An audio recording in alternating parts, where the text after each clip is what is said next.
My name is Angela Simpson. I qualified as a solicitor in 1982.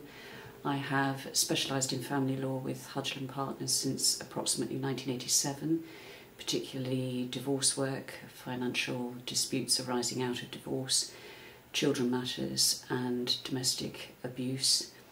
I am a specialist accredited by resolution in domestic abuse and Private Children Act work, and have been since 1992. Resolution is an organisation of family lawyers which encourages a non-confrontational approach to divorce.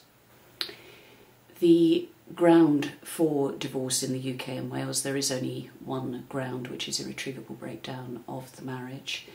Irretrievable breakdown has to be proved by establishing one of 5 facts, and those facts are adultery, unreasonable behaviour, desertion, separation for 2 years where both parties consent to a divorce, or separation for 5 years.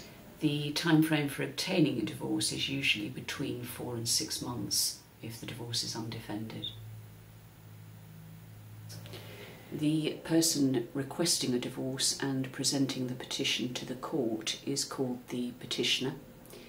The person who receives the divorce petition and is being asked for a divorce is the respondent. If there are children involved, when a person presents a petition to the court, they will also send to the court a statement of arrangements for the children.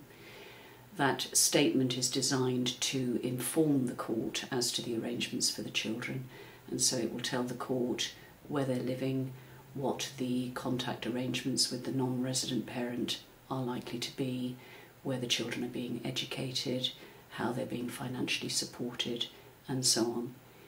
If there is no dispute as to the arrangements for the children, then the court will not make any order. Matters can simply be agreed between the parties. If there is a dispute concerning the children, then there may need to be a residence or contact application brought before the court in order for the court to decide what the appropriate arrangement should be. If there are financial issues between the parties, the first step I would always recommend would be to try and resolve those matters by agreement, perhaps with the help of a mediator. It is very important that both parties should make full and frank financial disclosure to the other.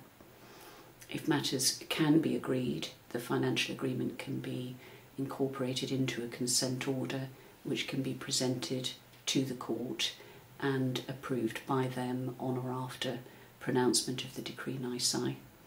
If matters cannot be agreed, then a financial application will have to be issued, and there is essentially potentially a 3-hearing process in order for those issues to be decided. A first appointment before the court, where the court will timetable the financial application. A second appointment, which is known as a financial dispute resolution appointment, where efforts will be made to resolve matters by agreement with the assistance of a district judge, and only if matters cannot be agreed will the matter then need to be listed for a 3rd hearing, which will be the final hearing, and there the decision will be made by the district judge. The effect of the Legal Aid Sentencing of Offenders and Punishment Bill, which is to be introduced in April 2013, will be to reduce the number of cases in which legal aid can be granted for representation. Our clients currently, if they have a sufficiently low disposable income, may be eligible for legal help advice in relation to divorce or public funding in relation to children and financial issues. Unless there is an element of domestic violence, legal aid will no longer be available for those sorts of cases, which means that parties will either have to appear in person or find alternative means to fund the litigation. For the future, in terms of funding litigation, clients may need to consider whether they can obtain finance from a bank or any other lending institution. They may consider obtaining a soft loan from a family member. They may have to consider realising an asset in order to produce funds.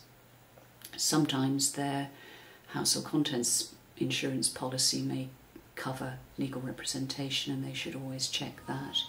And there are also various organisations which will now make litigation loans.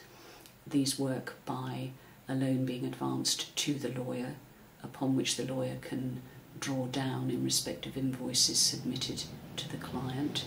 The loan will accrue interest over the period of the loan, and the lender will seek to protect the loan by taking a charge over one of the family assets. And at the end of the day, when your client hopefully recovers property or money, that loan will be repayable, inclusive of interest. My general advice to anybody contemplating divorce would be, firstly, be very sure that the marriage has irretrievably broken down before you consult a lawyer. Secondly, if children are involved, make absolutely sure that you prioritise the children's needs and do all you can to act in their best interests and to ensure that they continue to have a stable relationship with both parents. And thirdly, if there are any disputed issues concerning either children or finances, make sure that you take legal advice at the earliest opportunity to ensure that your interests are properly protected.